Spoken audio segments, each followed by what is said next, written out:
நல்லா இருந்துச்சு ப்ரோ. நல்லா இருக்கு பட் வந்து இந்த அளவுக்கு வந்து வைபா நம்மளுக்கு அது ஓரளவுக்கு கிளைமாக்ஸ்லாம் கண்ணில் தண்ணி வந்துச்சு. அந்த அளவு ஒரு கூஸ் மட்டும் ஊத்துருக்காங்க. உண்மையில நல்லா இருக்கு படம்.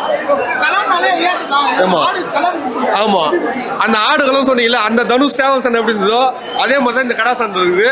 அந்த எமோஷனல் எவ்வளோ டச் ஆச்சோ அதே அளவு தான் இதுலயும் இருக்கு. ஃபைனலாக உண்மையாக கண் கலச்சிங்க. எனக்கு கூஸ் பம்ப்ஸ் ஆயிடுச்சு.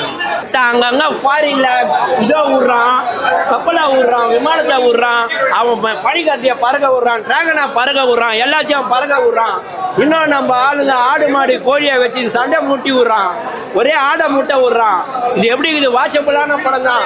ஆனால் 2 ஐட்டம்ஸ் அங்கே இருக்குது. கண்டிப்பாக நீங்கள் இது மைக்கு கேமராவெல்லாம் பேக்குள்ள வச்சுட்டு அந்த படத்துக்கு 2 பாட்டுக்காக பார்க்கலாம். அந்த பொண்ணு ரொம்ப அழகாக ஆடிக்குது. அது மட்டும் இல்லாமல் ஃபைட் சீன் நல்லா இருக்குது. ஜல்லிக்கட்டு இது தமிழ்நாடு விளையாட்டுல இதில் ஒரு விளையாட்டு இருக்குதுன்னு நம்மளுக்கு இந்த படம் மூலிமா தெரியுது. இது தென் மாவட்டங்களில் நடக்கிற கடை சண்டையை பற்றின கதை. வில்லன் கேரக்டர் நல்லா இருக்கு. படம் நல்லா இருக்கு. புதுசாக இருக்குதுனாக்க நம்ம இந்த கோழி சண்டை அது போல சண்டையெல்லாம் தான் பார்த்துருப்போம். இப்போ இதுவாக கடை சண்டையை நம்ம பார்க்குறோம். நல்லா இருக்கு. படம் நல்லா இருக்கு. கேமரா ஒர்க் நல்லா இருந்தது. ஆடு ஃபைட்ல மிரட்டி விட்டாங்க. சூப்பராக இருந்தது. நல்லா இருந்தது படம் தான். ஓவராலாக பிடிச்ச சீன்னா ஆடு ஃபைட் 3 ஃபைட் இருந்தது. 3 ஃபைட்டுமே ரொம்ப தரமாக இருந்தது. 3ஆவது ஃபைட்லாம் வேற லெவலில் இருந்துச்சு.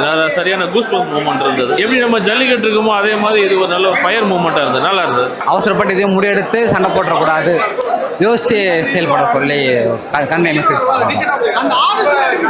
புரியல. அதனால தில்லா பார்த்துருக்காங்க அவனுங்க. ஆடு வந்து ஃபுல்லாக ஜெயிக்குன்ற மாதிரி காட்டாம லாஸ்ட்ல ஜெயிக்கிற மாதிரி ஒரு தில்லோடு எடுத்துருக்காங்க. ஹீரோ கேட்டது ஹீரோ. ஆமாம் ஹீரோ. வில்லன் கேரக்டர் வந்து ஒரு சொல்றது டஃப்பாக சொல்றது விட்டு கொடுக்காம எப்படி கத்துன்றதை காட்டுறாங்க. டப்பிங் இல்லை ப்ரோ. அது உண்மையாக ஸ்லாங்கில் வந்துது.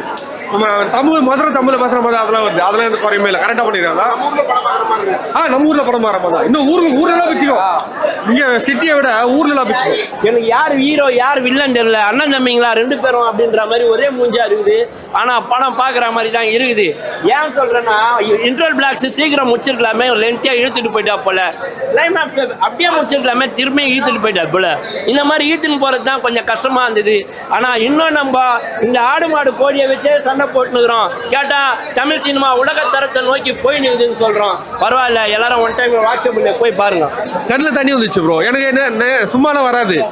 இந்த அளவு டாப் 2 பாட்டம் ஒட்டினதுனால தான் அந்த ஃபைனல்லாம் வந்தது. அது நல்லா இருக்கு. நான் கூட அந்த அளவுக்கு இருக்கான்னு தான் நினச்சேன். உண்மையிலேயே இது பாரு, இப்போ வர ரீசன்ட் மொக்க படத்தில் இது ஒரு பெஸ்ட் படம். சாங்ஸ் நார்மல் தான். சாங்ஸ் ரொம்ப இல்லை. அது லவ் சாங் தான் வருது. பட் அந்த ஆடு கம்பேக்லாம் ஒரு சாங் கொடுத்துருப்பாங்க பாருங்க, வேற மாதிரி. ஏன்பா மங்காத்தா தலைகிட்ட யாருன்னா நிற்க முடியுமா? இவங்கெல்லாம் இப்போதான் வளர்ற கலைஞர்கள். இது ஆடு மாடு முட்டை விடுற கதை. அது வந்து தலை மங்காத்தாக்கு நிகரே இன்னொரு மங்காத்தா வரவே வராது. மங்காத்தா தான். அது எங்காத்தா தான்.